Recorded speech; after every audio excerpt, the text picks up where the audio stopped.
Peut-être quelques mots du contexte d'abord au terme de ces 4 ans et demi de négociations. J'ai essayé d'utiliser tout le tempérament de montagnard qui est le mien, habitué aux longues marches, pour être calme, persévérant, respectueux, et ne pas mettre dans cette négociation d'émotion ou de passion. Je suis capable de parler de l'Europe et naturellement de notre pays avec passion, mais s'agissant de cette négociation, l'objectif était clairement d'être respectueux et de s'en tenir aux faits, aux chiffres, aux bases légales et aux intérêts de l'Union européenne. Mais tout de même, il s'agit d'une négociation extraordinaire, unique, j'espère qu'elle le restera,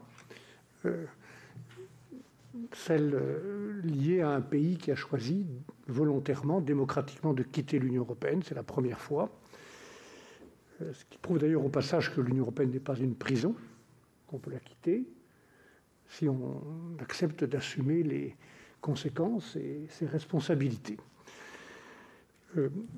C'est un divorce dont nous parlons, comme tout divorce, je n'ai pas d'expérience personnelle, mais beaucoup de mes amis en ont, donc je peux constater que c'est un divorce qui provoque, comme toujours un divorce, des conséquences graves, nombreuses, conséquences sociales, humaines, économiques, financières, techniques, juridiques, innombrables, souvent sous-estimées, généralement mal expliquées. Et je n'ai cessé de dire depuis le premier jour de cette mission, je me souviens de ma première conférence de presse en décembre 2016 à Bruxelles, que ces conséquences-là étaient généralement sous-estimées. Alors qu'est-ce qu'on a fait face à un divorce qui provoque tant de conséquences et d'insécurité juridique pour tellement de monde? Les citoyens, les entreprises, les États. Nous avons essayé de remettre de la certitude là où le divorce, le Brexit, crée de l'incertitude. Nous l'avons fait en 2 étapes.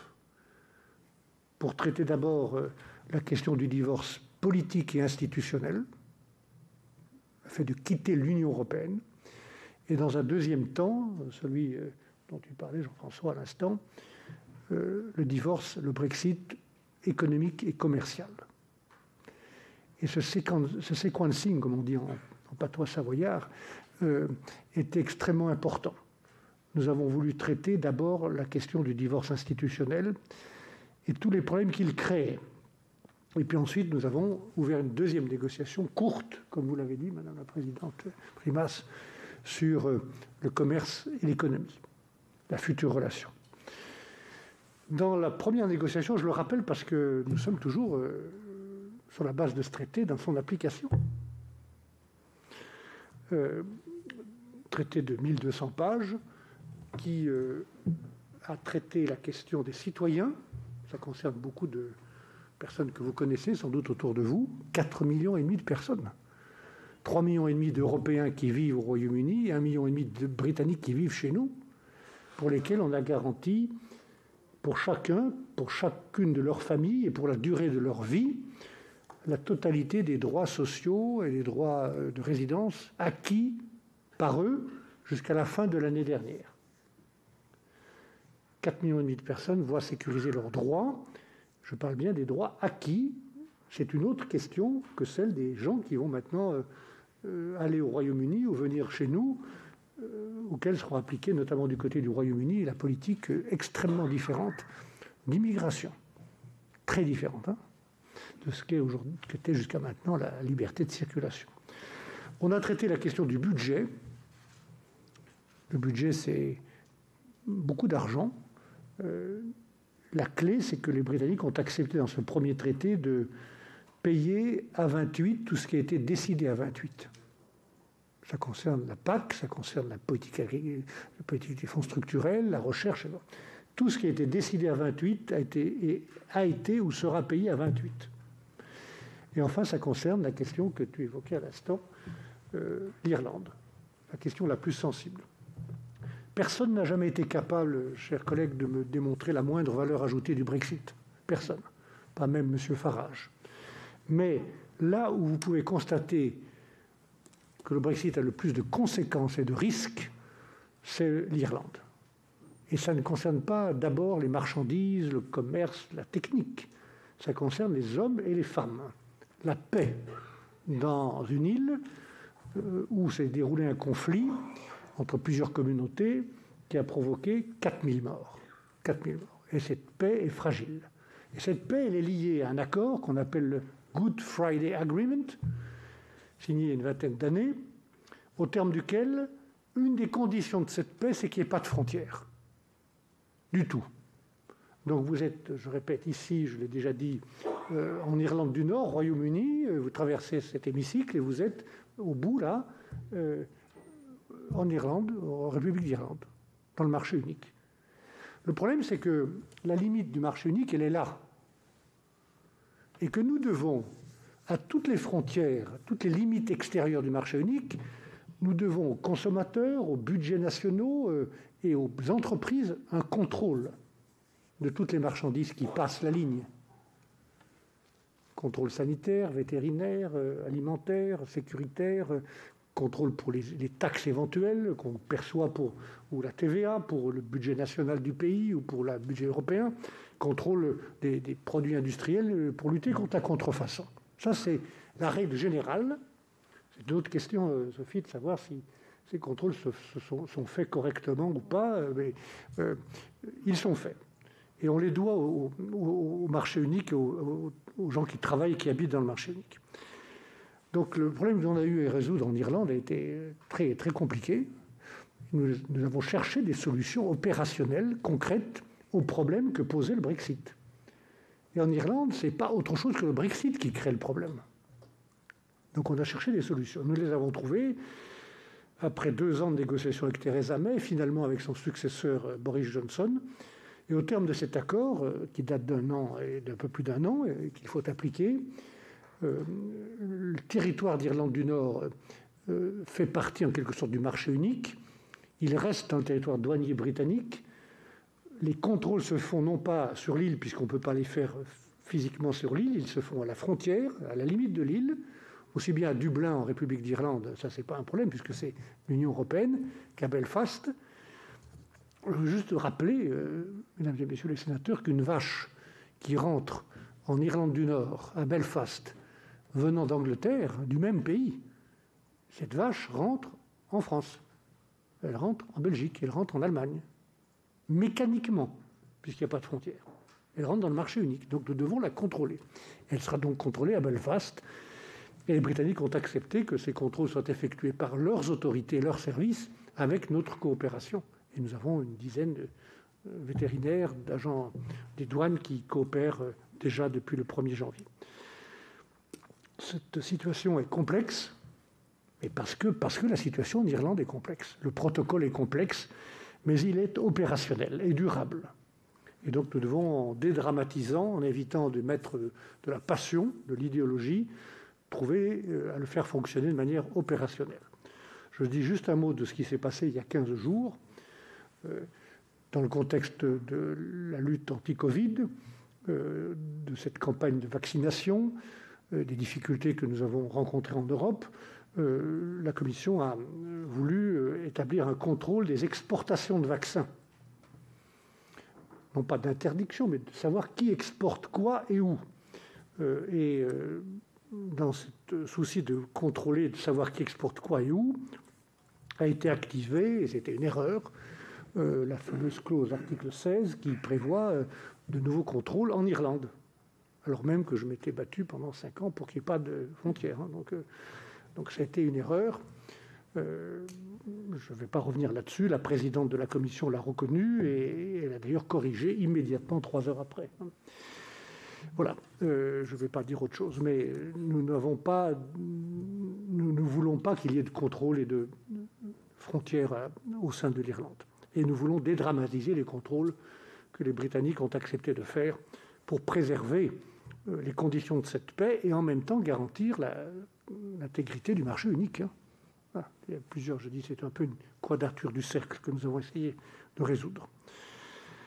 Voilà pour l'accord de retrait. Je le dis parce qu'il reste là.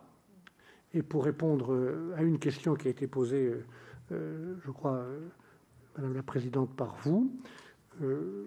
Cet accord-là, comme le nouvel accord dont je vais dire un mot, seront suivis par 2 services de la Commission européenne, 2 unités, l'une pour l'accord de retrait, l'une pour le nouvel accord, qui constitueront une direction sous l'autorité de la Présidente. Et ces deux services seront mis en place le 1er mars prochain, issus de la task force que j'ai animée pendant 4 ans et qui va être dissoute. Le nouvel accord, qui concerne la future relation économique et commerciale notamment. Nous avons eu 9 mois pour le négocier. Comme vous l'avez dit, c'était unique. L'accord pour le Japon a exigé 6 ans. L'accord avec le Canada, 5 ans et demi. Donc jamais nous n'avons négocié un accord de commerce, un accord de libre-échange dans un délai aussi court. Ce qui explique pourquoi nous avons mis sur la table dès le début une proposition que nous n'avions jamais mis d'emblée sur la table d'un partenaire tiers, pas de tarifs et pas de quotas. Si on avait dû négocier les tarifs ligne par ligne ou produit par produit, il aurait fallu 5 ou 6 ans. Et le seul moyen d'éviter ce que vous avez appelé un Brexit sec ou dur, c'était clairement de dire on n'aura pas de quotas et pas de tarifs. Très bien. Mais avec un pays qui se trouve là où il se trouve, et qui entend le rester durablement à côté de nous, 0 kilomètre entre l'Irlande et le Royaume-Uni, entre le marché unique et 0 kilomètre, et avec lequel nous avons des échanges majeurs, importants. Nous exportons à peu près 8% vers le Royaume-Uni, et eux, ils exportent 46%. Voilà. Toutes ces slides-là qui passent rapidement, je voudrais qu'on montre la slide, si c'est possible, avec les bulles. On peut, je ne sais pas là. Voilà.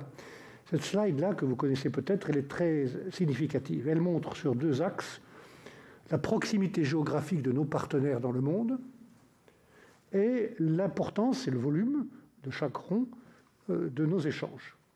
Et qu'est-ce qu'on voit sur cette slide? Que le Royaume-Uni en rouge est dans une position unique, par sa proximité, 0 km, et par le volume des échanges, le plus important. Par rapport à tout ce qui se trouve à droite, ce sont le Canada, la Corée du Sud et d'autres. Et puis sur la première ligne, c'est la Suisse ou la Norvège, qui ont d'ailleurs des rapports différents. La Norvège, elle est membre du marché unique, mais pas de l'Union. La Suisse a des accords très particuliers. Bon. Donc on a dû faire attention, parce que c'est la première fois, chers collègues, qu'on négocie un accord de libre-échange dans un contexte de divergence réglementaire, et non pas de convergence. La première fois dans notre histoire. Il ne s'agit donc pas d'encourager la convergence comme on l'a fait avec le Japon ou le Canada, avec des normes et des standards pour commercer plus facilement. Il s'agit d'empêcher que la divergence que les Britanniques ont voulu, c'est le cœur même du Brexit, cette autonomie législative et réglementaire, ne devienne un outil de dumping, comme tu l'as dit tout à l'heure. Voilà. Et c'est ça qui a rendu la négociation difficile, parce que les Britanniques, naturellement, avaient l'idée de bénéficier des avantages du marché unique sans être contraints par les règles. Et de pouvoir, comme certains l'ont dit, créer je ne sais quel Singapour sur Tamise. Il n'en est pas question. Donc on a imposé dans cette négociation, et nous le ferons désormais dans tous nos nouveaux accords commerciaux, des règles du jeu équitable. Je le dis en français pour ne pas le dire en anglais. En anglais, on dit « level playing field ». Que le commerce soit ouvert, libre, nous n'avons pas peur, nous ne craignons pas la concurrence. Elle fait partie de la vie, la concurrence, entre nous, partout dans l'économie. Mais il faut que cette concurrence soit la plus loyale possible. Et donc, nous avons créé dans cet accord des outils de dissuasion, de prévention, qui, pour 2 sujets, l'attribution d'aides d'État et la non-régression des standards et des normes, s'il y avait divergence sur ces 2 sujets, aide d'État massive sur un secteur économique, et nous savons que ça va se produire, créant des destructions d'emplois de notre côté, ou des divergences réglementaires qui donnent à l'un par rapport à l'autre une compétitivité indue, nous avons la capacité de mettre en place des mesures compensatoires, de rétablir des tarifs, de faire des suspensions croisées avec d'autres secteurs de l'accord, voire de remettre tout en cause. Et tous les 4 ans, il y aura une évaluation, une mise à plat de l'accord pour voir son fonctionnement. Voilà. Je ne peux pas dire que tout ça va marcher parfaitement, et je suis d'accord avec vous, tous les trois, que dans un accord, moi j'ai toujours pensé qu'un gouvernement juste devait attacher autant d'importance aux effets de suivi qu'aux effets d'annonce. C'est toujours ma conviction. Lorsque j'étais ministre, j'ai toujours eu ce souci de vérifier le suivi et l'application. Nous sommes exactement dans ce cas. Il faudra être très vigilant, et votre Parlement national, le Sénat en particulier, devra participer à travers ses commissions à ce travail de contrôle et d'évaluation, et avec les autorités françaises, veiller à ce que cette évaluation se fasse correctement.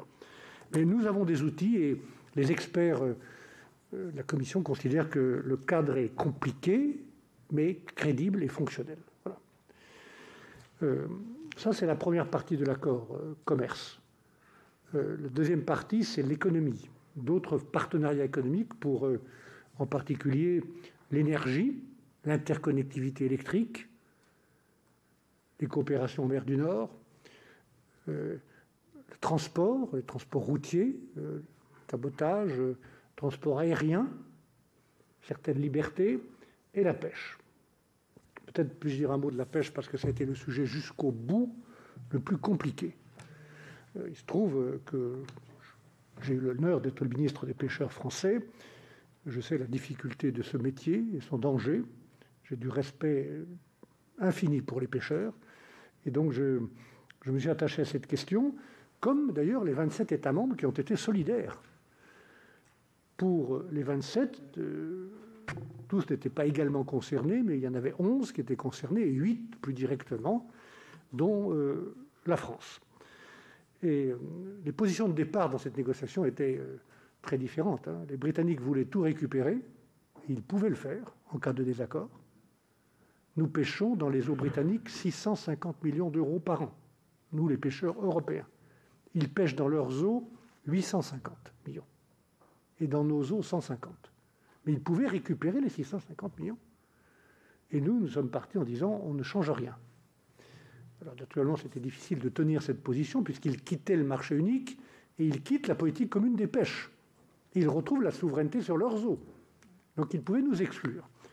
Le résultat des courses ou de la négociation, c'est que nous rendrons dans le temps, durablement, et notamment dans les 5 ans qui viennent, mais ça continuera après, nous rendrons 25% de nos opportunités de pêche, alors qu'ils nous demandaient 100%.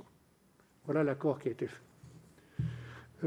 Et puis, il y a une période de stabilité de 5 ans et demi, j'avais proposé 6 ans, au terme de laquelle il y aura des négociations annuelles. Et là aussi, nous avons prévu dans l'accord de pêche des mesures de compensation ou de réplique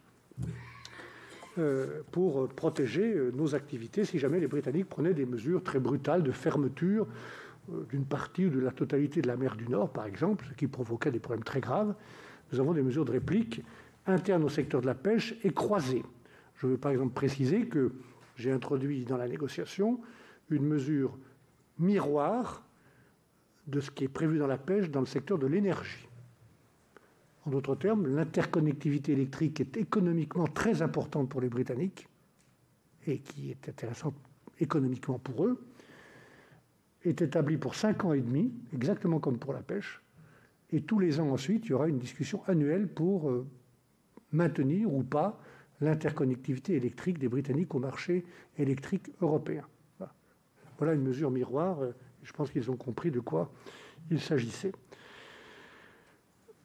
Dans le domaine de la coopération économique, on a aussi l'ouverture des programmes européens.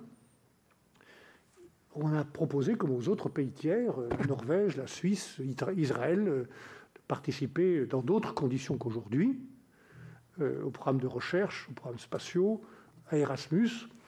Ils ont refusé de participer à Erasmus parce qu'ils veulent créer un programme parallèle et concurrent, mais ils participeront au programme de recherche, ce qui est notamment, je crois, utile et intelligent de deux côtés.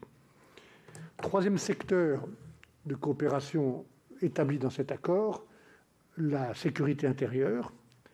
Et donc, après qu'ils aient accepté de respecter les grands principes de la Convention européenne des droits de l'homme, qu'ils aient accepté ce que nous demandions pour le contrôle des données personnelles, dans le cadre des règles que nous appliquons en Europe. Nous avons trouvé des moyens opérationnels qu'ils participent à Europol, Eurojust, extradition, la lutte contre le blanchiment de l'argent, le programme Prüm qui prévoit l'échange des données ADN, très personnelles, et puis les programmes liés à la protection des passagers, le programme PNR. Voilà, troisième grand chapitre. Le quatrième chapitre concerne la gouvernance. Il y aura un accord cadre global, et à l'intérieur du paquet économique, un seul système de règlement des conflits et cette suspension croisée à laquelle nous tenions. Et pendant plusieurs mois, la bataille était très dure parce qu'ils voulaient faire du saucissonnage à la Suisse, si je puis me permettre, du salami, même si le salami n'est pas un produit suisse. Voilà. Donc on a voulu, nous, tenir les leçons des précédents accords et avoir un accord global. Voilà ce qui est dans l'accord. Et, chers collègues, mesdames et messieurs les sénateurs, qui n'est pas soumis à la négociation. Hein. C'est terminé. Il s'agit d'appliquer. Il n'y aura pas de renégociation sur tous ces sujets. En revanche, il y a deux sujets qui n'ont pas été dans la négociation. L'un parce que nous ne le voulions pas, et l'autre parce qu'ils ne le voulaient pas. Celui dont nous ne voulions pas dans la négociation, c'est celui que tu as évoqué, Jean-François, les services financiers. On ne négocie pas les équivalences financières entre nous. Nous allons attribuer certaines équivalences financières, je dis nous, la Commission et dans le cadre de l'Union, attribuera, comme nous l'avons fait avec le Japon ou les États-Unis, des équivalences à certaines industries financières ou certains services. Ça peut être les auditeurs, par exemple, ou les agences de notation, peut-être d'autres, en fonction de nos intérêts et en tenant compte d'une règle majeure, si on n'a pas la mémoire courte, qui est celle de notre stabilité financière. Nous ne prendrons pas de risques du point de vue de la supervision et de la régulation. Mais nous attribuerons certaines, mais il n'y a pas de négociation. Ce sont des mesures unilatérales que nous attribuons ces équivalences, comme les Britanniques le font de leur côté, et que nous pouvons reprendre unilatéralement. C'est très important. Hein. Et on ne co-gère pas, il n'y a pas de co-management de ces équivalences. Et puis le domaine dans lequel ils n'ont pas voulu discuter, et ça a été une déception, c'est celui que tu as évoqué, qui est celui de la politique étrangère, de la sécurité, de la défense et sécurité extérieure et de la coopération. Ils n'ont pas voulu. Pourquoi ? Peut-être parce qu'ils voulaient tenter de nous mettre en position de demandeurs, peut-être parce qu'ils savaient qu'il y avait des intérêts, sensibilités différentes selon les États membres, peut-être aussi parce que cette dimension-là de la politique européenne, de l'Union européenne en tant que puissance politique, en tant qu'acteur politique, n'est pas celle qu'ils privilégient. Et donc, bon, néanmoins, nous sommes ouverts, il n'y a pas de fébrilité. Le jour où les Britanniques voudront, nous pourrons discuter et il y aura une nouvelle négociation qui sera ouverte sur ce sujet-là, qui était prévu dans la déclaration politique agréée par Boris Johnson il y a 1 an et demi, mais dont il n'a pas voulu discuter. Et nous sommes prêts à créer un cadre au terme de cette nouvelle discussion, par exemple pour la coopération politique aux Nations Unies, sur la question des sanctions, la participation éventuelle des Britanniques à des opérations extérieures militaires de l'Union. Ils ont participé activement à Atalante, par exemple. Hein, mais bon, peut-être y aura-t-il une nouvelle volonté de participer avec nous à des opérations extérieures. Il faudra un cadre. La coopération des services, la coopération sur la cybersécurité. Et puis, comme tu l'as dit, la participation en tant que pays tiers du Royaume-Uni à une coopération structurée qui est mise en place dans le cadre du traité et également au fonds d'investissement de la défense qui vient d'être créé. Donc voilà, ce qui est et ce qui n'est pas dans le traité.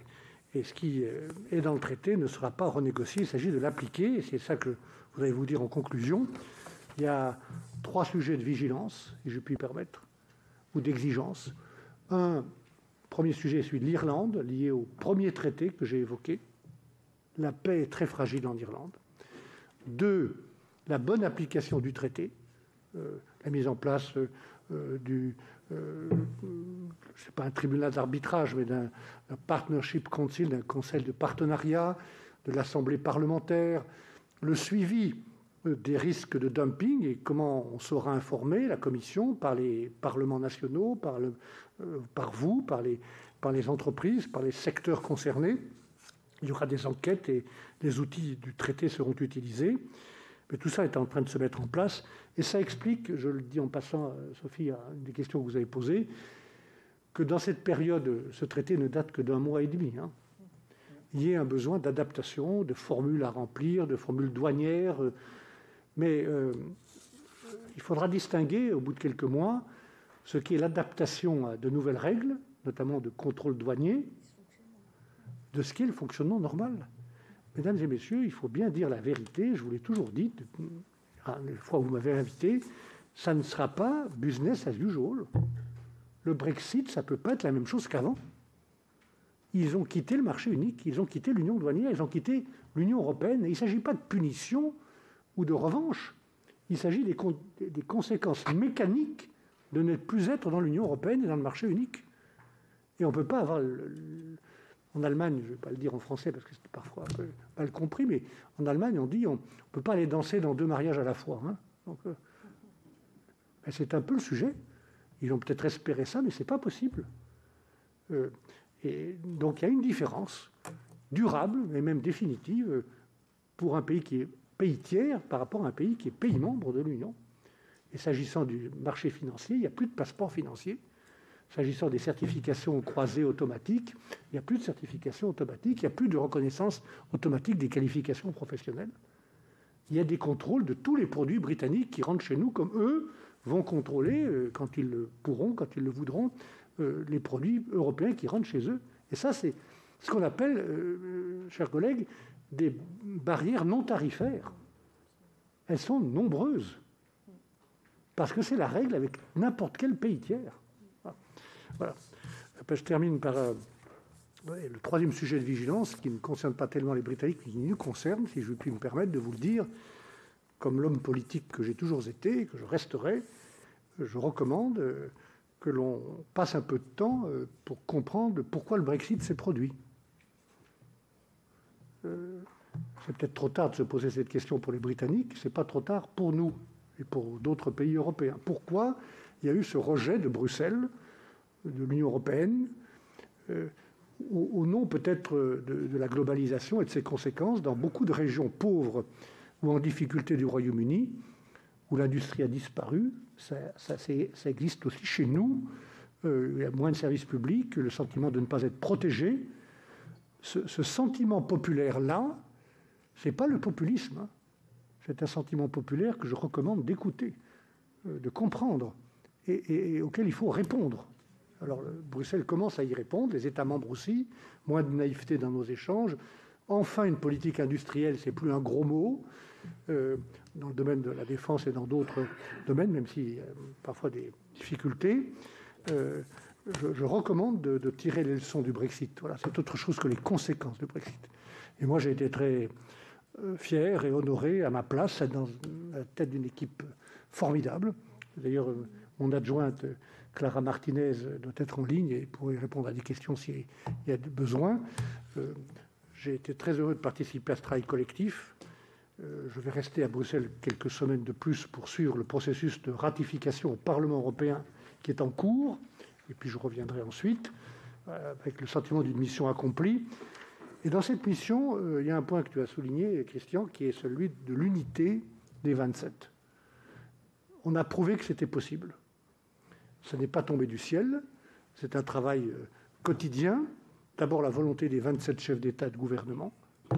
Je me souviens très bien qu'au moment où j'ai été désigné, c'était en l'automne 2016, la situation était extrêmement grave. Le Brexit vient de se produire, M. Trump venait d'être élu, il y avait des attaques terroristes, il y avait l'insécurité tout autour de la Méditerranée. Donc le sentiment de gravité, de responsabilité. Et puis ensuite, j'ai cultivé cette volonté d'être unis pour faire face au Brexit par une méthode qui a été soutenue par le président Juncker, puis par la présidente von der Leyen, qui est celui de la transparence. Nous avons tout dit, chaque jour, à tout le monde, en même temps. Voilà comment ça s'est produit. Il y avait un groupe de 27 délégués Brexit de 27 gouvernements qui s'est réuni 2 fois par semaine à Bruxelles. Et notre équipe a rendu compte de la négociation en temps réel à ces 27 gouvernements en même temps et en leur disant la même chose. Et donc, ils ont eu confiance. La même chose au Parlement européen. Voilà. Et donc, j'espère simplement, je termine, que cette unité sur le Brexit, qui était une négociation négative, comme un divorce est négatif, sera utilisée désormais pour des enjeux positifs. Voilà. Et il y en a beaucoup devant nous. Voilà, merci de votre attention. Merci Michel, merci Monsieur le Commissaire.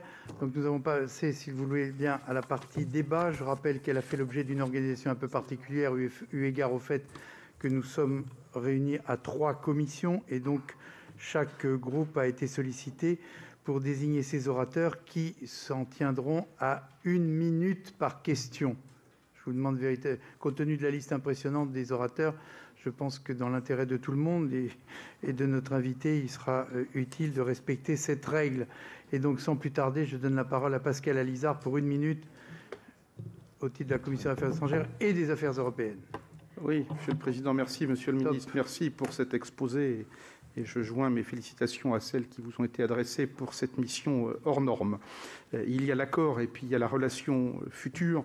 On est bien évidemment tous vigilants sur les problématiques de défense, de pêche ou de port de commerce. C'est un élu normand qui vous le dit. Il y a aussi l'accord bilatéral entre l'Union européenne et la Grande-Bretagne, mais il y a aussi les intérêts de la France au sein de cet accord. Est-ce que vous pourriez nous donner quelques précisions? Le président Rapin l'a dit concernant les ports, on voit bien la stratégie de nos amis hollandais et belges. Donc voilà, un éclairage sur ce point m'intéresserait. Et un point aussi très particulier, parce que c'est un peu mon dada dans cette maison, si je puis dire, y a-t-il une stratégie chinoise connue pour tirer les marrons du feu de ce divorce? J'ai tenu mon temps, Monsieur le Président. Tout à fait, je donnerai des bons points à l'issue de la réunion. Immédiatement, par visio, Jean-Marc Todeschini. Merci, Monsieur le Président. Merci, Monsieur le Commissaire, Monsieur le Ministre Barnier. En vous écoutant, j'avais à l'esprit le dessin de Plantu qui illustre parfaitement la connaissance que vous avez et que vous êtes peut-être le seul à avoir de tous les enjeux de cette négociation qui a été menée. Je voudrais aussi vous dire que j'ai apprécié votre remarque finale en disant qu'il fallait que les autres pays se posent la question de savoir pourquoi le Brexit avait été intervenu. Et je crois que c'est très important si nous ne voulons pas que les populistes de toutes sortes progressent dans les 27 autres pays. Enfin, j'aurais abordé, même si vous avez évoqué un peu l'enseignement, la recherche, j'aurais évoqué l'enseignement supérieur qui va au-delà du programme Erasmus. Quid des programmes de coopération en matière de recherche entre les laboratoires situés des deux côtés de la frontière? Quid de la mobilité des enseignants, des chercheurs et du personnel administratif? Car nous le savons, la mobilité académique est un élément essentiel de collaboration et de développement. D'après les évaluations de la conférence des présidents d'université, plus de 45 000 articles scientifiques sont coécrits entre la France et le Royaume-Uni dans les sciences dures, dans les sciences humaines, dans les sciences sociales et autres. Quid des contrats d'enseignement, de recherche et d'innovation entre les établissements d'enseignement supérieur, tant des contrats déjà signés que des développements futurs? Quelle est la matérialisation concrète dans le cadre du Brexit de la convention signée entre la conférence des présidents d'université et son homologue britannique en juin 2017, qui a réaffirmé cette volonté commune de travailler ensemble? Plus que jamais, je crois que nous ressentons notamment à travers la crise du Covid la nécessité d'une internationalisation, d'un renforcement des liens entre les équipes de recherche et par le monde. Enfin, pour terminer, je voudrais revenir sur la question de l'ouverture des nouvelles voies maritimes avec l'Irlande. Nos partenaires européens ont d'ores et déjà travaillé afin d'ouvrir de nouvelles routes vers la République d'Irlande. À ce stade, ces démarches relèvent essentiellement de volonté bilatérale. L'Union ne serait-elle pas la mieux à même de coordonner et d'organiser ces nouvelles routes, non seulement en termes d'investissement infrastructurel, mais plus encore afin de mettre en œuvre une véritable politique européenne des transports fondamentalement inscrite dans un cadre de préservation et de valorisation environnementale? Je vous remercie. Ça, c'est le tempérament généreux des élus de l'Est, c'est une grosse minute. Donc après l'orateur LR, Jean-Marc au titre du groupe socialiste, au titre du groupe centriste, Olivier Cadic. Merci, Monsieur le Président, Monsieur le Commissaire.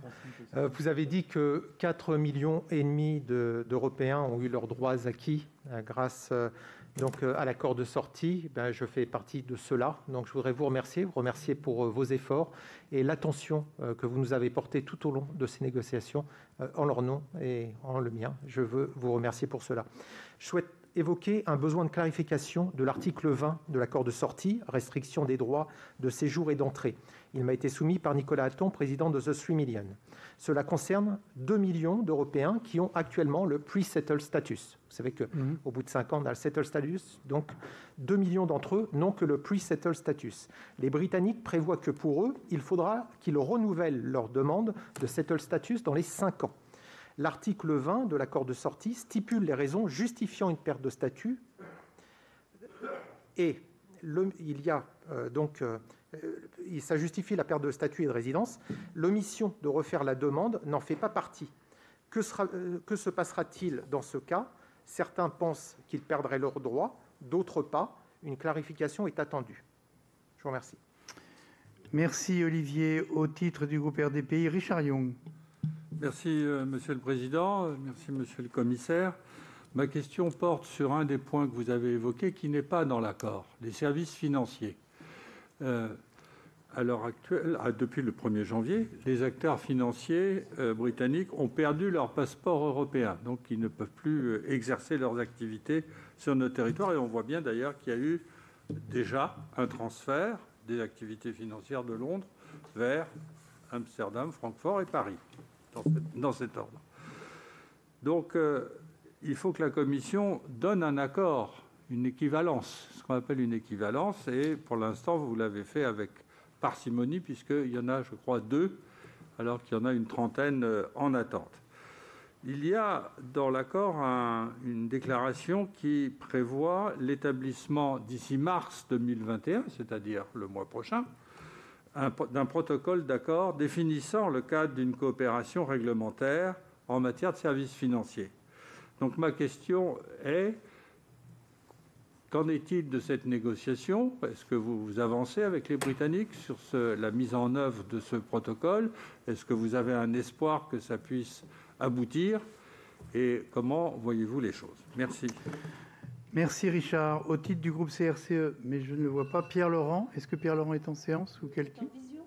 Peut-être est-il en vision. Oui, très bien. J'avais pas mon écran de retour. Alors Pierre Laurent. Oui, merci Monsieur le Président. Merci Monsieur le Commissaire pour votre exposé. Ma question très rapide, elle portait sur ce que vous avez abordé dans votre 3e point de vigilance, les leçons politiques du Brexit. J'avais un peu l'impression que, après être passé par un climat très dur, très anxiogène au moment du Brexit lui-même, on était passé à un climat de ouf de soulagement après l'accord que vous avez négocié, et avec un risque, c'est d'oublier l'échec politique que constitue le Brexit pour l'Europe. Donc je suis heureux de vous avoir entendu dire le contraire et de vous entendre appeler à poursuivre la réflexion, parce qu'il y a effectivement, je fais partie de ceux-là avec mon groupe, des gens qui ne veulent pas sortir de l'Union européenne, mais qui portent un certain nombre de débats et de critiques, qui ont le sentiment depuis maintenant des années de ne pas être écoutés, et ce qui, à mon avis, continue de nourrir des phénomènes qui peuvent conduire au rejet de l'Europe, et des phénomènes regrettables. Donc, est-ce que vous pouvez nous en dire un peu plus sur, à chaud, comme ça, quelles grandes leçons politiques, justement, vous tirez de cet échec politique qu'a constitué le Brexit pour l'Union européenne? On va entamer un débat pour repenser l'avenir de l'Europe. Est-ce que vous avez quelques pistes à soumettre pour ce qui devrait changer pour l'avenir de l'Europe? Merci. Voilà, merci. Donc, pour la bonne compréhension du débat, je propose à Michel Barnier de répondre à ces 5 premières questions. Oui. Alors, ça sera forcément, peut-être que j'ai été trop long et je vous prie de m'en excuser, mais un peu télégraphique, mais néanmoins j'ai pris bonne note de toutes les questions. Et peut-être sur l'une d'entre elles, Clara Martinez, je pensais à la question que posait Olivier Cadic sur l'article 20. Je pourrais dire un mot. si vous lui autorisez. Pascal Alizard a évoqué les intérêts français, naturellement, dans la position où je me trouve encore, ici, comme négociateur, et aujourd'hui poursuivre, je ne vais pas renverser les rôles. Vous n'aurez pas beaucoup à attendre, si je puis dire, dès l'instant où je me serai dégagé de mes responsabilités européennes pour que je reprenne ma part, simplement, mais avec détermination dans le débat politique français. Et je m'exprimais sur ce qu'il faut, par exemple, en termes de stratégie industrielle. Ça ne doit plus être un gros mot, comme cela a été trop longtemps à Bruxelles, ou pour répondre à Pierre Laurent à l'instant, les leçons du Brexit, oui, enfin, j'ai des idées assez précises sur les raisons pour lesquelles, je le disais tout à l'heure, dans beaucoup de régions, et c'est pour ça que je recommande de faire attention, parce que ce sentiment populaire, il existe chez nous, beaucoup plus qu'on le croit. L'idée qu'on pense que l'Europe n'a pas protégé des excès de la mondialisation. Je vais aller un peu plus loin, Pierre Laurent, peut-être que je vais vous faire plaisir, c'est pas pour faire plaisir dire que je dis ça, c'est parce que je le pense. Il y a eu à Bruxelles, et pendant trop d'années, soutenu par des gouvernements de droite et de gauche, une forme d'ultralibéralisme qui a consisté à déréguler, à ouvrir toutes les portes et toutes les fenêtres, alors que ni les Chinois, ni les Américains, ni les Russes n'ouvraient toutes leurs portes et toutes les fenêtres, et qu'on a baissé la garde, s'agissant notamment de la régulation financière. Et quand la crise est arrivée en 2008, elle a heurté de plein fouet un continent européen qui n'était pas armé, ou plutôt qui s'était désarmé, à force de déréguler. Et je le dis d'autant plus clairement que je suis devenu commissaire européen, nommé par Nicolas Sarkozy quelques temps plus tard, en 2010, et que j'ai eu comme commissaire aux services financiers à reconstruire cette régulation. J'ai présenté avec mon équipe 41 lois de régulation financière, en 5 ans. Chaque secteur, chaque service, chaque produit, pour remettre de la transparence, de la lumière sur des gens qui n'aiment pas beaucoup la lumière, croyez-moi, un peu de morale et d'éthique là où elles avaient disparu. C'est ça que j'ai eu l'honneur de faire pendant 5 ans dans mon 2e mandat de commissaire. Et ça a été une des raisons de la faiblesse de l'Europe au Royaume-Uni, en Irlande, en France, et le choc de la crise, qu'on aurait tort d'oublier. Mais je pourrais aussi parler des excès de la bureaucratie, de cette tendance qu'on a eue au niveau national, c'est pas tellement au niveau européen, mais à désindustrialiser au profit des services. Le Royaume-Uni a fait ça, la France a fait ça, mais pas l'Allemagne, pas l'Italie, pas la Suède.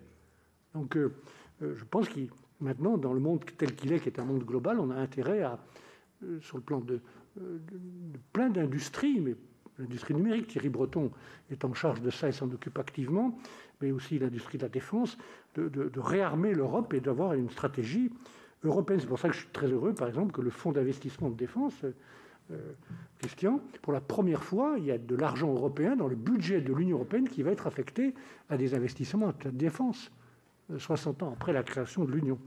Voilà quelques exemples. Et puis je pourrais ajouter, Pierre Laurent, la faiblesse du débat démocratique européen. Il y a eu beaucoup de démagogie, mais pas seulement de la démagogie dans la question du référendum. Le général de Gaulle qui disait un jour dans un discours « Il faut combattre la démagogie par la démocratie ». Voilà. C'est une phrase que j'aime bien. Et je pense que c'est en partie la solution. C'est pas la raison du Brexit n'est pas seulement celle-là. Comprenez-moi bien. Mais je pense qu'on doit aussi être capable d'avoir un débat démocratique, parce que je pense que les peuples sont intelligents et qu'ils doivent avoir les éléments pour décider. Donc voilà, donc je voudrais relier la question de Pascal Alizard à celle de Jean-Marc Todeschini, qui parlait notamment des nouvelles routes de transport. J'entendais l'autre jour un reportage sur ce qui se passe à Cherbourg, par exemple, où de nouvelles lignes de fret direct entre Cherbourg et l'Irlande font que le trafic a augmenté considérablement à Cherbourg. Je parle sous le contrôle peut-être des élus qui sont sur place. Donc il y a un chemin pour créer avec l'Irlande qui est demandeur, et pas seulement en matière de transport, mais aussi en matière d'énergie, moins de dépendance et plus de liens directs. Et la Commission est prête à encourager et à soutenir ces liens. Donc, la stratégie chinoise, Pascal, on sait qu'elle existe, il ne faut pas être naïf. Je pense qu'elle existerait, Brexit ou pas Brexit. Hein, voilà. Je pense néanmoins que c'est peut-être une des raisons supplémentaires, comme d'ailleurs la stratégie américaine, celle de Trump ou celle de Joe Biden. Il ne faut pas attendre, il ne faut pas être naïf non plus. Une des raisons pour lesquelles nous devons absolument, quoi qu'on pense de l'Europe et de ses défaillances ou de ses défauts, préserver le marché unique. Et ça a été pour moi la ligne bleue permanente de cette négociation. Pas d'affaiblissement, pas de cherry picking. On ne peut pas se permettre ça. La seule raison, enfin la principale raison pour laquelle les Américains et les Chinois nous respectent, c'est le marché unique. Et c'est notre principal atout. Hein. Et donc, vis-à-vis des Chinois comme des autres, préservons ce marché et bâtissons des politiques ou des répliques. Hein. Mais nous savons que ces stratégies existent. Jean-Marc Todeschini évoquait le dessin de Plantu. Oui, peut-être tout le monde n'a pas compris, mais j'ai eu l'honneur d'avoir pour la première fois dans ma vie publique un dessin de Plantu en une qui disait en gros, en montrant la complexité du Brexit, dans ma bouche, si vous avez compris ce que je disais, c'est que je me suis mal exprimé. Donc j'espère que ce n'est pas tout à fait le sentiment que vous avez aujourd'hui. Voilà. Mais bon, il faut parfois... Ça fait du bien de recevoir des... Donc, l'université et les laboratoires continueront à coopérer parce que le Royaume-Uni a accepté de participer au programme de recherche. Ça ne sera pas le même cadre financier, ça ne sera pas le même cadre juridique, mais ils ont accepté de participer. Et je pense que c'est intelligent de continuer la coopération dans ce domaine. Olivier Cadic a évoqué l'article 20. Je ne suis pas informé de ce problème. Peut-être Clara l'est-elle, si elle veut prendre la parole. En tout cas, tous ces problèmes font l'objet, quand ils nous sont soumis, de débats, sont mis à l'agenda de ce qu'on appelle le Joint Committee, le comité conjoint entre le Royaume-Uni et nous, pour vérifier l'application correcte de l'accord de retrait dont tu parles. Hein. Donc, peut-être Clara, est-ce que Clara, tu as une réponse sur cet article 20 ? Si Clara Martinez est là. Non. Est-ce que vous m'entendez? Oui. On ne te voit pas. Bonsoir. Bonsoir Michel, bonsoir tout le monde. Oui, c'est une problématique, en effet, on a discuté déjà plusieurs fois au sein du comité spécialisé avec les Britanniques et au sein du comité conjoint. Eux, ils ont instauré un système selon lequel certaines catégories de citoyens avaient droit au statut de résident permanent s'ils remplissaient les conditions, c'est-à-dire être au Royaume-Uni avant le 31 décembre de l'année dernière. Et pour certaines autres catégories, ils avaient étendu ça en donnant une catégorie de pré-résident permanent, ce qui signifie qu'à un certain moment, il fallait effectivement le renouveler. Mais quant aux droits qui sont prévus par l'accord de retrait, les Britanniques ne peuvent pas les mettre en discussion. C'est une procédure administrative qu'ils ont mis en place, que la Commission surveille pour voir qu'il n'y ait pas de difficultés.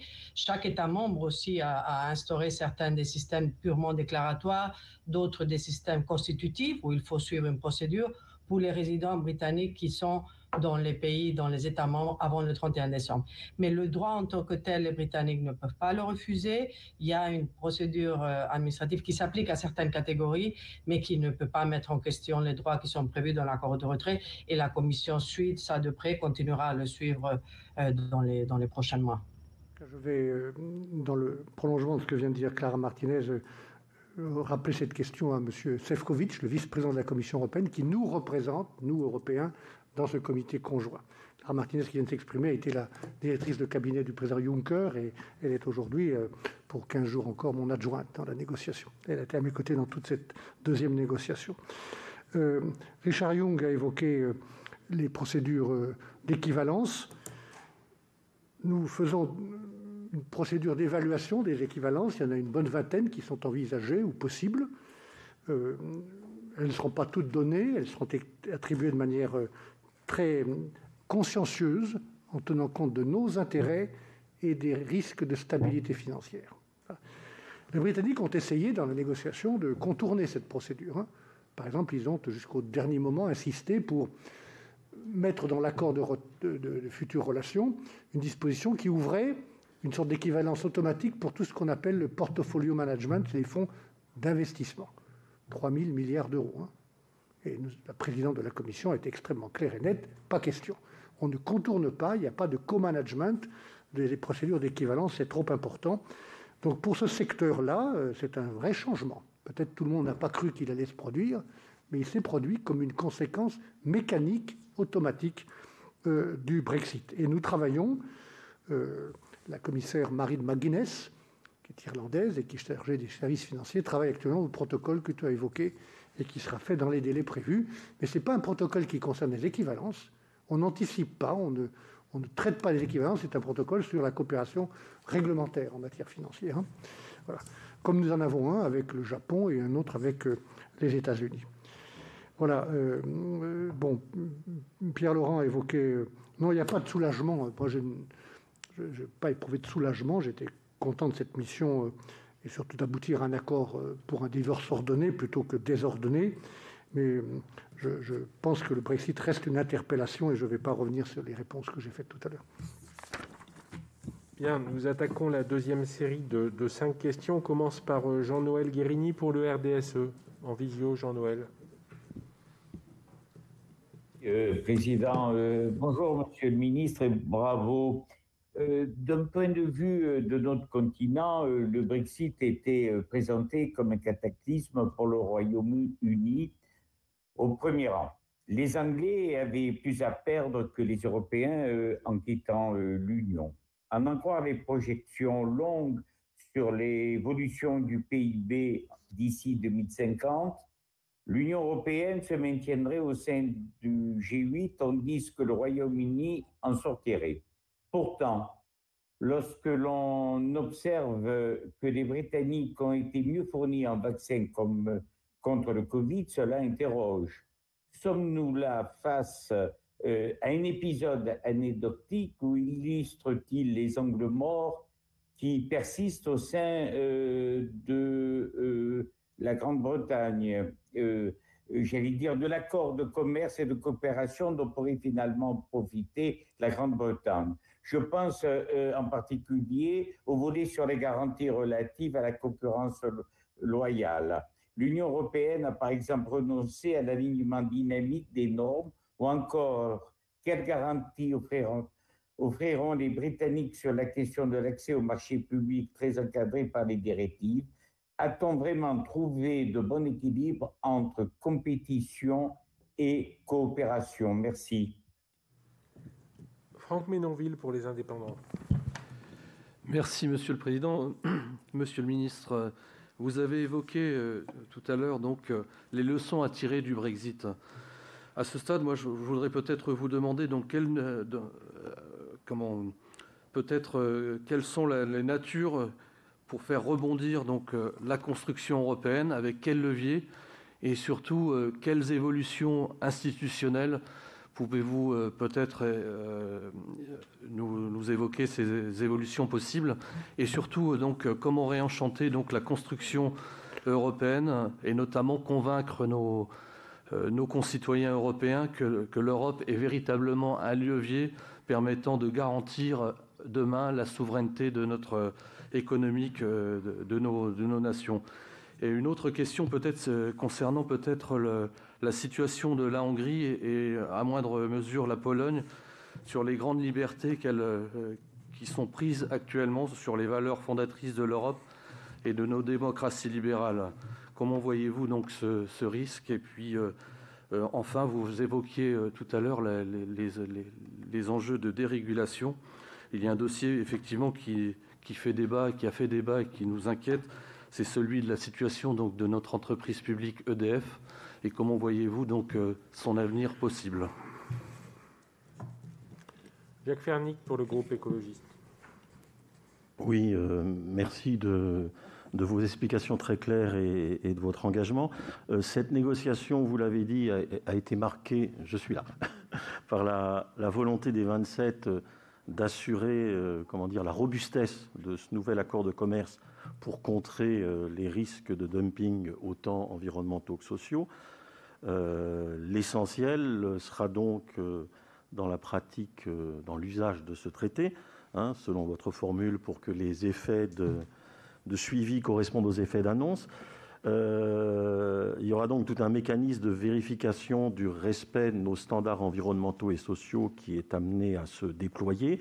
Deux questions très précises. La première, quelle garantie sur la robustesse de ce mécanisme, sur les sanctions, les restrictions en cas d'écart. Et deuxième question, j'aimerais avoir votre sentiment sur la possibilité, l'opportunité d'élargir en quelque sorte le champ d'application de cette nouvelle logique, de cette nouvelle disposition européenne. Est-ce que ça pourrait être appliqué à d'autres accords commerciaux? Autrement dit, y a-t-il possibilité, pour que de ce mal en quelque sorte sorte un bien, de faire bouger le modèle actuel de l'accord commercial européen, encore trop marqué par la seule volonté d'ouverture et de circulation la plus aisée possible, encore trop marqué par l'ultralibéralisme? Joëlle Garriaud-Maylam pour le groupe Les Républicains. Oui, merci beaucoup. Le principal problème du protocole irlandais est la création d'une frontière en mer d'Irlande et les tensions qu'elle crée. Les unionistes du DUP invoquent de plus en plus l'article 16 du protocole nord-irlandais qui autorise le Royaume-Uni à prendre des mesures de sauvegarde appropriées, donc une possible suspension des contrôles. Le 11 février dernier, Michael Gove et Maroš Šefčovič ont publié un communiqué conjoint sur les prochaines étapes et d'éventuels ajustements. Sait-on, Monsieur le ministre, quels pourraient être ces aménagements et ne risque-t-on pas de remettre en cause les fondamentaux de ce protocole qui fait polémique au Royaume-Uni, car il met l'Irlande du Nord dans une situation de double appartenance? Et enfin, peut-être sur les droits des citoyens, est-ce qu'il ne serait pas utile d'envisager un comité vraiment spécifique qui puisse contrôler la réciprocité des droits entre citoyens européens et citoyens britanniques? Merci. Merci Joëlle. Franck Montaugé pour le groupe socialiste. Merci Monsieur Barnier.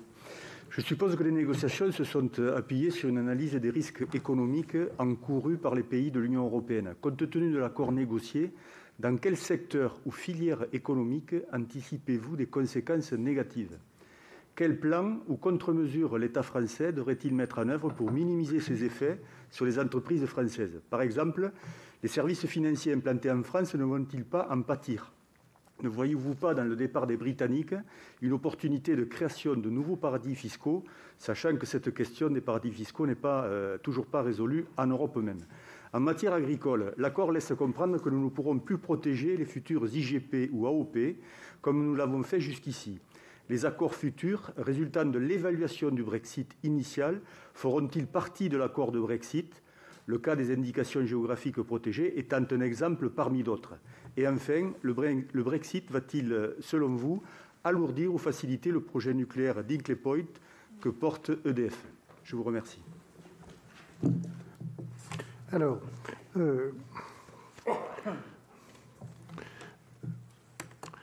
Jean-Noël Guérini, peut-être, si je peux demander qu'on montre le tableau, j'appelle le tableau Cameron, non? C'est les deux tableaux pour vous montrer ce qu'il en est du risque lié au fait d'être seul ou d'être ensemble. Peut-être on peut trouver ce tableau, non? Voilà. Non, c'est pas celui-là. Voilà. Ça c'est un tableau que j'aime bien montrer parce que c'est Cameron qui avait fait ce tableau sur la partie gauche pour montrer l'importance d'être ensemble dans le marché unique. Et ce tableau montre, vous le connaissez peut-être, tous les 10 ans, ce que deviennent les pays du G8 économique. Et seuls, on est progressivement, les 4 pays européens qui en font partie, Allemagne, Royaume-Uni, Italie et France, éjectés. L'un des 4 est éjecté. En 2050, il n'y a plus que l'Allemagne. Alors j'ai refait le tableau avec les mêmes chiffres actualisés, prospective, tout ça, une prospective. Et on voit que ensemble, les 27, on reste à la table. Hein. Voilà. Et seul, on est progressivement éjecté. Voilà. Ça, c'est la question fondamentale d'être européen et patriote, comme je le dis quelquefois, mais d'être en plus européen que d'être chacun chez soi, parce que ça donne une force qui nous permet d'être à la table. Les conséquences, Jean-Noël Guérini, du Brexit, on les avait évaluées à près de 3% de PIB sur plusieurs années pour le Royaume-Uni, 0,3 ou 4 pour l'Union européenne. Mais je rejoins ça par rapport à la dernière question que Franck Montager a apportée. Le Brexit, c'est lose-lose, c'est perdant-perdant. Il n'y a pas de conséquences positives du Brexit. Et je crois même pas... Vous parlez des services financiers français ou autres, eux, ils sont plutôt renforcés, puisqu'il y a des transferts, comme on l'a vu avec le trading en actions qui se transfère. Ça, c'est les conséquences du fait que les Britanniques perdent le passeport financier. Mais je ne suis pas sûr qu'il faille s'en réjouir. Mais je ne vois pas, où que je regarde, de conséquences positives au Brexit. Bon, donc, et il y a évidemment plus de conséquences négatives au Royaume-Uni, puisque la structure des échanges est clairement, pour eux, un problème, puisqu'ils exportent 47% vers l'Union européenne de leurs marchandises. Donc, toutes ces marchandises, bon, il n'y a pas de taxes et il n'y a pas de quotas, mais il y a des contrôles, et donc des barrières non tarifaires. Sur les vaccins, Jean-Noël, je vais pas faire de commentaires, sauf pour dire qu'il faut mettre les choses en perspective. Tant mieux s'il y a plus de Britanniques qui sont vaccinés.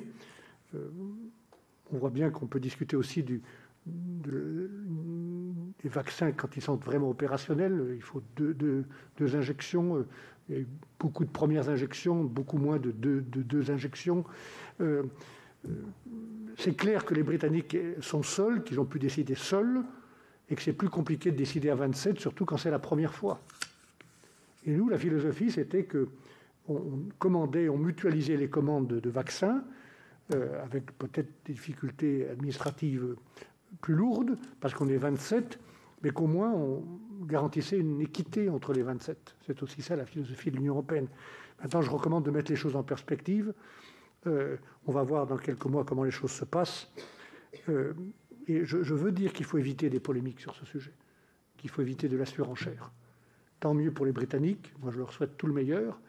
Ce que je veux dire, c'est qu'il y aura tellement de sujets entre nous par rapport au monde tel qu'il vient, sur les nouvelles pandémies, il ne faut pas se faire d'illusions, il y en aura d'autres, animales ou humaines, des risques de terrorisme, le changement climatique, les questions d'instabilité financière. Il y aura tellement de sujets graves qui vont être devant nous pour ceux qui vont gouverner nos pays qu'il faut préserver l'esprit de coopération avec les Britanniques. Voilà ce que je pense. Donc le Brexit est derrière nous. Et je recommande de ne pas faire de... C'est-à-dire, ce n'était pas la question, mais je recommande qu'on mette cette question-là des vaccins en perspective. Voilà. Franck Menonville a évoqué des sujets qui sont en dehors du Brexit. J'aurai plus la liberté de m'exprimer sur ces sujets, de ce qu'il faut faire en Europe, mais je l'ai déjà dit un peu tout à l'heure en répondant à Pierre Laurent. Je ne suis pas sûr, pour tout vous dire, qu'il faut mettre les questions institutionnelles en premier rang de l'agenda. On a fait ça, et de mon point de vue, ça a été une erreur pendant 10 ans. J'ai contribué d'ailleurs aux négociations du traité d'Amsterdam comme ministre ou comme commissaire au traité de Nice, à la Constitution européenne. On a mis toute notre énergie sur ces réformes institutionnelles. Je ne suis pas sûr que ça intéresse beaucoup les gens. Je pense que ce qui intéresse, ce n'est pas le moteur, c'est qui doit fonctionner, on doit réformer ce qu'il faut. C'est plutôt qu'est-ce qu'on fait ensemble. Pourquoi on est sur la même route? Quelles sont les prochaines étapes sur cette route? C'est ça qui me paraît important. Et peut-être, je vais aller un peu plus loin, qu'on prenne le temps au niveau européen, et peut-être au niveau national aussi, d'évaluer quelle est la valeur ajoutée de ce qu'on fait ensemble. Il y a peut-être des sujets qu'on a mis ensemble il y a 20 ans ou 30 ans ou 40 ans qui n'ont plus la même valeur ajoutée. Puis il y a de nouveaux sujets.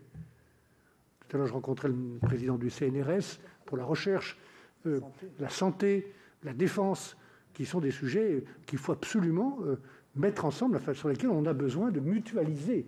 C'est un mot que j'aime bien pour décrire l'Europe, parce que c'est ça la question. Voilà, donc la question de la valeur ajoutée, pour moi, elle est très importante. Où est-ce qu'on a, dans quel domaine, une valeur ajoutée à agir ensemble? Où est-ce qu'on n'en a plus ou pas? Voilà. Je ne prétends pas qu'il faut tout mettre ensemble. La Hongrie et la Pologne sont en discussion avec l'Union européenne et vraiment, quand on est membre de l'Union, on respecte les règles, notamment sur les droits fondamentaux. Pour EDF, je ne vais pas me prononcer parce que le sujet est à l'instruction, comme on dit par les services de la Commission. Jacques Fernic a évoqué la robustesse des clauses. Je serais tenté de vous dire, les experts avec lesquels j'ai travaillé me disent que ce qu'on a fait est crédible, à la fois pour les aides d'État et pour la non-régression, critères environnementaux, sociaux, fiscaux. Maintenant, je serais aussi, pour être tout à fait sincère, dire qu'on va voir à l'usage. Hein. Et j'espère qu'on n'en aura pas l'usage, pour tout vous dire. J'espère que les mesures qu'on a prévues auront un effet dissuasif ou préventif. Mais il faut être vigilant. J'ai déjà entendu 3 ministres, je crois, depuis 3 semaines, 1 mois, britanniques, annoncer des mesures sur l'assouplissement de la durée hebdomadaire du travail, réintroduction de pesticides et assouplissement des règles prudentielles dans les services financiers. Donc on a des raisons de vigilance, hein. Mais on verra à l'usage. Et ma réponse est oui à votre deuxième question.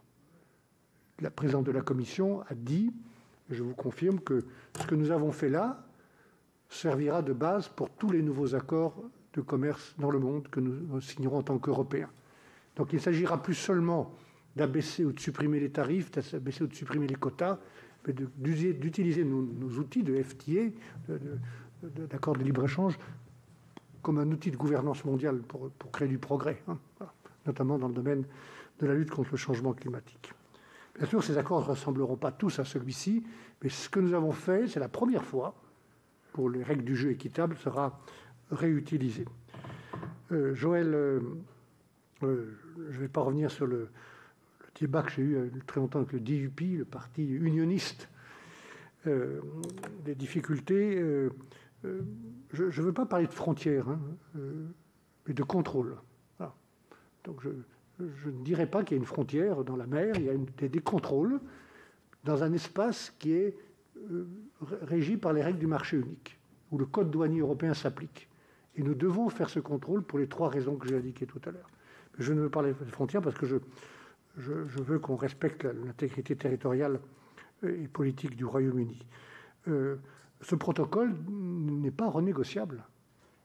Il a fait l'objet d'un traité ratifié et doit être respecté. Dans toutes ces dimensions, vous vous souvenez de la tentative un peu étonnante que les Britanniques ont fait il y a à peu près 6 mois quand ils ont voulu remettre en cause plusieurs dispositions de ce protocole. Ça a suscité notre stupeur, la stupeur de plusieurs anciens premiers ministres britanniques, dont Mme May, pour la qualité de la signature britannique, et aussi la réaction du nouveau président américain, qui est très attentif à ce qui se passe en Irlande, M. Biden. Hein. Et du coup, ils sont revenus en arrière, à plus de raisons. Donc je recommande d'être pragmatique. Nous sommes pragmatiques dans le comité conjoint. Il y a déjà, d'ailleurs, je le dis, Joël, un comité spécialisé sur les droits des citoyens dans le comité conjoint. Il y a un comité conjoint global et puis il y a plusieurs comités spécialisés, dont un sur les citoyens. Mais nous continuerons d'être pragmatiques et de tirer les leçons de l'erreur qui a été faite il y a 15 jours. Voilà. Et Franck, vous avez évoqué les conséquences négatives. J'ai dit ce que je pensais. Il se trouve que j'ai eu l'honneur d'être ministre de l'Agriculture et donc je suis très attaché aux indications géographiques. Hein. Le stock des 3000 indications géographiques a été sécurisé définitivement dans l'accord de retrait, le même que celui de l'Irlande ou des citoyens, hein, le même, 3000. Les Britanniques ont voulu réouvrir cet accord et nous avons refusé. Alors ce qui est vrai, c'est que nous n'avons pas, dans le nouvel accord, traité la question des nouvelles indications géographiques. Il y en aura très peu. Et nous sommes convenus d'un rendez-vous pour discuter de ça avec eux. Mais moi, ce qui me paraissait plus important dans une négo, c'est une négo, hein, c'était de préserver le stock des 3000, y compris les indications géographiques, le whisky écossais, par exemple, aussi bien que le Gorgonzola ou le Beaufort. Voilà. Que je dis comme ça en passant. Hein, c'est pas...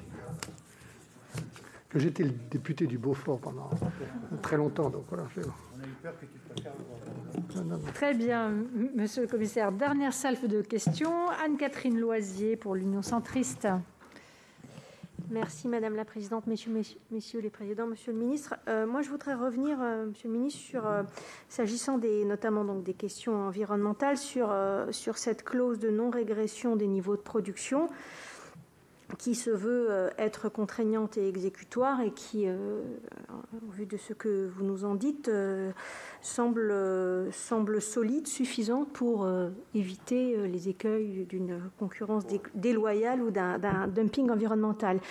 Mais qu'en est-il en fait des moyens opérationnels pour assurer la mise en œuvre de cette clause? Tout à l'heure, le président Rapin évoquait l'organisation d'un groupe de travail mixte Union européenne et Royaume-Uni, donc pour superviser les contrôles aux principaux points d'entrée de l'Union européenne. Donc, qu'en est-il au-delà donc de la formule pas de business as usual? Quels seront donc les moyens pour l'assurer et la mettre en œuvre?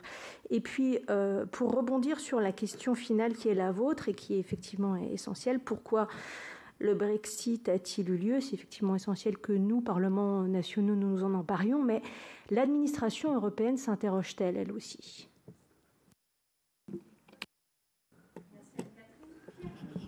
Merci Anne-Catherine. Pierre Cuypers. Merci Madame la Présidente. Monsieur le Commissaire, d'abord merci de votre pugnacité pour avoir abouti à cet accord. C'était quelque chose que nous avons suivi de près et qui vous honore et qui honore notre pays. Mais l'accord n'est pas forcément bon pour tout le monde, on le sait. Je prendrai à titre d'exemple pour bien comprendre la filière sucre. Nous exportons, la France exporte 500 000 tonnes de sucre vers le continent britannique. Certes, ce volume ne sera pas interrompu par des barrières tarifaires, et c'est une bonne chose, mais ce sera plus pernicieux. Nous serons exclus de ce marché pour des raisons économiques, sachant que les Britanniques se sont accordés un nouveau contingent sans droit de douane de sucre de canne, donc non communautaire, de l'ordre de 260 000 tonnes, c'est-à-dire plus de la moitié de ce que nous exportions sur la Grande-Bretagne.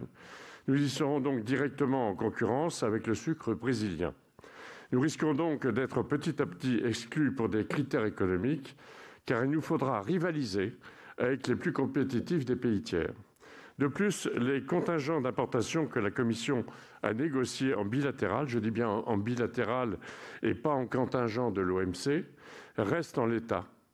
On pourra donc importer sur l'Union européenne à 27 ce qui avait été négocié à 28, ce qui va nous pénaliser davantage puisque des volumes de commercialisation qui ne seront pas pris par la Grande-Bretagne seront à la charge de notre pays.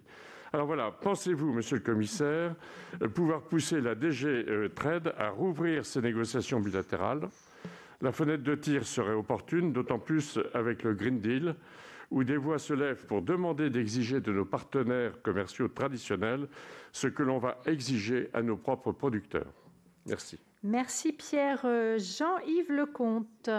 Oui, merci Madame la Présidente, merci Monsieur le Commissaire. Deux questions, Monsieur le Commissaire. La première, l'accord de retrait d'abord fait référence au droit de l'Union et au respect du droit de l'Union sur un certain nombre de sujets, et en particulier en ce qui concerne les citoyens européens.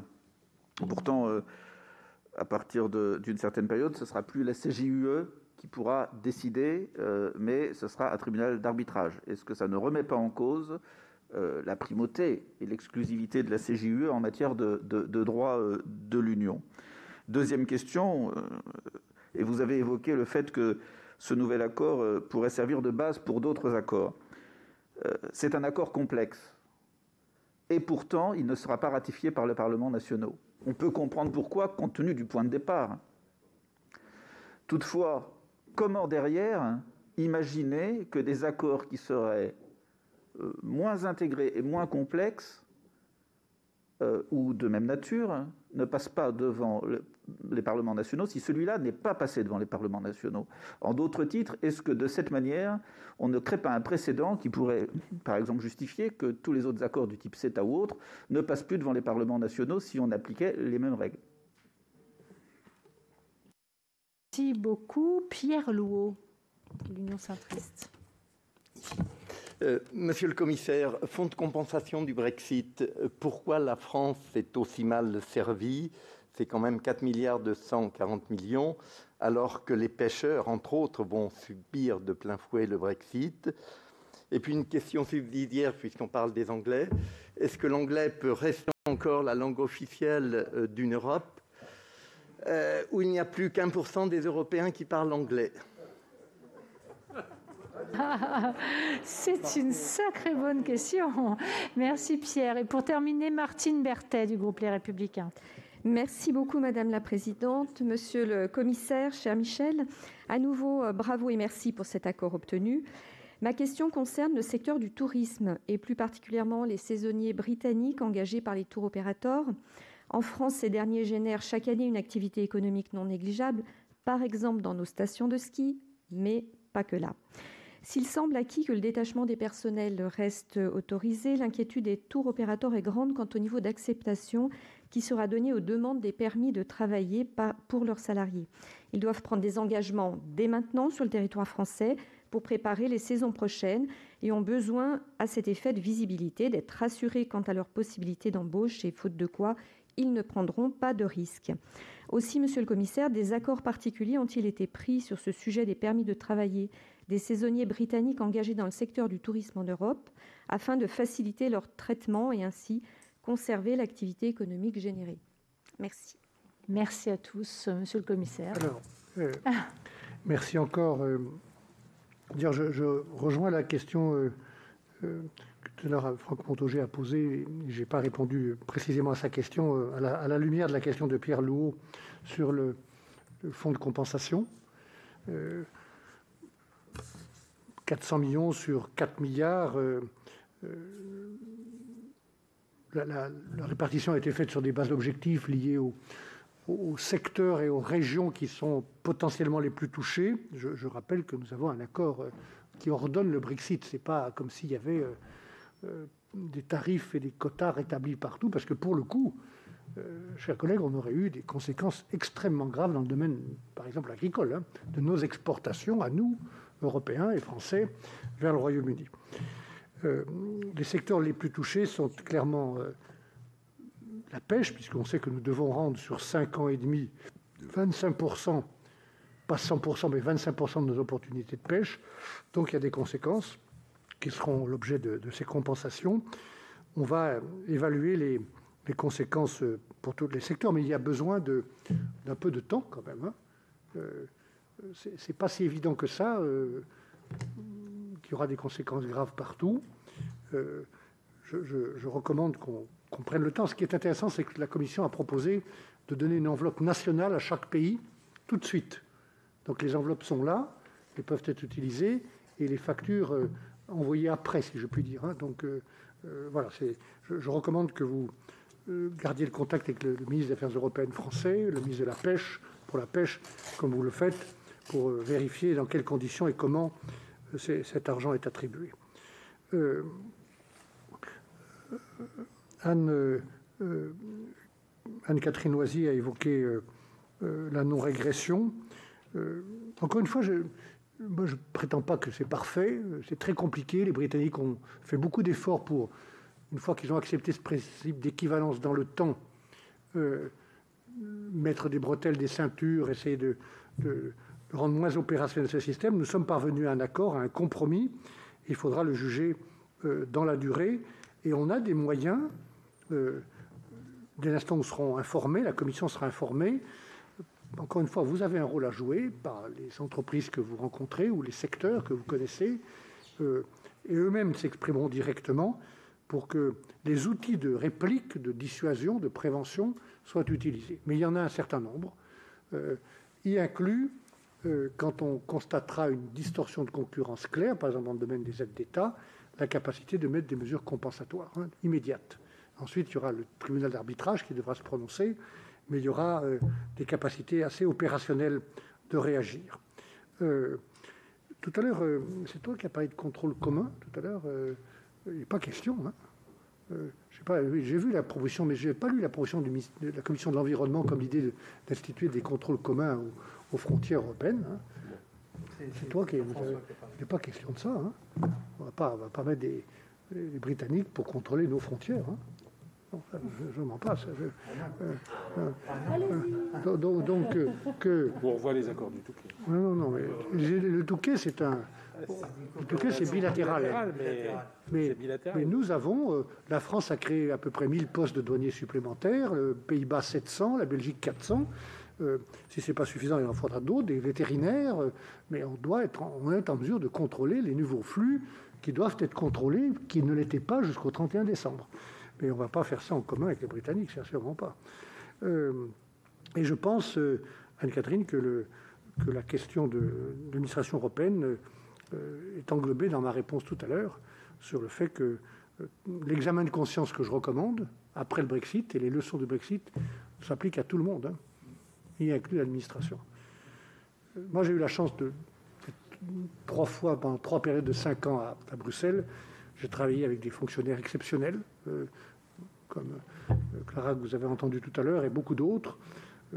Mais à Bruxelles, comme partout, quand les bureaucrates prennent le pouvoir, c'est que les hommes politiques ou les femmes politiques leur laissent le pouvoir. Bien sûr. C'est peut-être banal ce que je dis, mais voilà. Donc il faut que les hommes et femmes politiques, les commissaires sont des hommes et des femmes politiques, les ministres sont des hommes et des femmes politiques, assument la responsabilité et utilisent l'expertise des fonctionnaires. C'est pas le contraire, hein. Voilà, si je puis me permettre. Voilà. Donc l'examen de conscience ou l'examen de cette valeur ajoutée vaut pour tout le monde. Pierre Cupier a évoqué la filière sucre, mais ça c'est un problème. Je vois bien les questions de vases communicants qui peuvent se produire, de conséquences collatérales. Il ne faut pas se faire d'illusions. Les Britanniques vont signer, dans le cadre de leur autonomie, ils sont devenus totalement autonomes, ils vont signer des accords commerciaux avec tous les pays du monde. Et ils vont importer des agneaux, continuer néo-zélandais et australiens, du bœuf brésilien, du sucre brésilien. Et je pense que leur tentation sera de changer leur modèle alimentaire pour être moins dépendant de notre marché, hein, possiblement. Donc il faut se préparer. Et s'il y a ces conséquences-là, encore une fois, la filière peut faire appel au fonds d'ajustement pour permettre une transition, je pense. Hein. Voilà un secteur, s'il est directement impacté, comme tu viens de le dire, par le Brexit, peut toujours faire appel à ce fonds via le gouvernement français. Voilà, donc mais ne faites pas d'illusions, les Britanniques sont maintenant autonomes, ils sont concurrents. La question est, est-ce que cette concurrence reste loyale? On a une vigilance, mais sur le plan de la concurrence, elle leur donne le droit d'importer ce qu'ils veulent. Simplement, Sophie, tu as proposé de parler des règles d'origine tout à l'heure. Hein. C'est très important ce point. Hein. Je n'ai pas répondu, mais les règles d'origine, c'est quelque chose qui protège les emplois chez nous. Et donc, on va appliquer ces règles rigoureusement. On a trouvé des solutions dans certains domaines, comme le véhicule électrique, par exemple, mais les règles s'appliqueront chez nous. Pourquoi? Parce qu'on ne veut pas que le Royaume-Uni devienne un hub, importe de l'acier ou des pièces du monde entier, de l'acier chinois ou japonais ou russe, à bas coût, à moindre coût que nous importons de l'acier, assemble, il colle le tampon Made in Brexit, oui, c'est la même chose, Made in England, et il nous exporte sans tarif et sans quota. Non, on va contrôler ça. Donc les règles d'origine doivent s'appliquer parce que derrière cette question des règles d'origine, il y a des centaines de milliers d'emplois en cause chez nous. Hein. Donc il faut être rigoureux. Donc voilà, mais ils vont changer leur modèle progressivement. Et je ne formerai pas trop d'espoir sur la réouverture des négociations bilatérales. Hein, parce que c'est très compliqué. Ça veut dire qu'on remet en cause tous ces accords. Hein. On a des accords qui sont globalement positifs avec beaucoup de pays dans le monde, qu'on a signés à 28. Alors il y a mais je suis conscient de cette question, mais je pense qu'il y a aussi beaucoup d'inconvénients à réouvrir les négociations. Voilà, j'ai répondu à Pierre Louot sur le fonds de compensation et sur la langue anglaise. La règle dans l'Union européenne, d'ailleurs c'est ce que j'ai fait pendant 5 ans, c'est de prendre en compte les intérêts de chaque pays. Et je vous jure que c'était une des clés de l'unité. Hein. Donc, quand la Finlande avait un problème sur l'aviation, les 27 étaient d'accord. Quand l'Irlande a eu un problème, les 27 étaient d'accord. Quand les pêcheurs ont eu un problème, les 27 ont été solidaires avec les 8 pays principalement concernés par la pêche. Quand l'Espagne a posé le problème de Gibraltar, les 26 autres ont été solidaires. Quand Chypre a évoqué la question des 2 bases militaires britanniques sur Chypre, on a été solidaires. Donc, il y a des pays qui parlent l'anglais.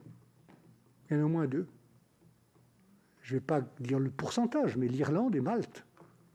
Donc, la langue anglaise restera une des langues de l'Union. Hein. Je ne peux pas dire autre chose. Voilà. Et Martine, elle a une qualité supplémentaire parmi vous, c'est qu'elle est d'Albertville, voilà, qui est ma ville, voilà. Alors là, Martine, c'est une question compliquée parce que moi, j'ai été vigilant pour que Brexit veut dire Brexit. Et que s'agissant des prestataires de services britanniques, ça ne va pas être la même chose. Chaque pays est libre de maintenir les mêmes règles qu'avant ou pas, mais moi, j'ai quand même entendu dans mon ancienne circonscription, qui comprend 23 stations de sport d'hiver, beaucoup de remarques dans les 15 années passées sur des prestataires de services britanniques qui amenaient des salariés britanniques avec des conditions sociales et de couverture sociale différentes. Et donc ça ne sera plus possible.